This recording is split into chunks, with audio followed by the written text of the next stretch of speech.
Time maintain করে যদি সব কাজ করা হয় তাহলে সব কিছুই পারফেক্ট হয়। হাই, আমি ভানুপ্রিয়া। কেমন আছো তোমরা সবাই? আশা করছি খুব ভালো আছো। এই ছোট্ট ভিডিওতে অনেক কিছুই বলতে ইচ্ছে করে, কিন্তু বলার সময় হয়ে ওঠে না। তো যাই হোক, আজকে ছিল 24শে নভেম্বর আর আমরা চলে যাচ্ছিলাম আমাদের কাজের লোকেশানে। তো আজকে বোনের সিজারের পর যেহেতু ফার্স্ট কাজ ছিল ওর, তো সেজন্য আমাদের সাথে টোটোতে যাওয়ার সাহস করে উঠতে পারেনি, কারণ রাস্তা ছিল ভীষণই খারাপ।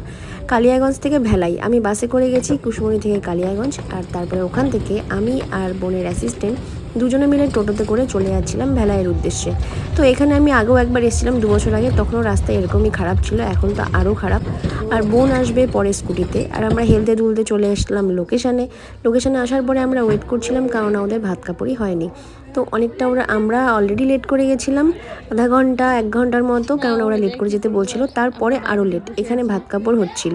তো আমরা বাইরে বসেছিলাম, কিচ্ছু করার ছিল না। আর তাই আমি চারিদিকটা একটু দেখাচ্ছিলাম তোমাদেরকে, খুব সুন্দর করে সাজানো ছিল।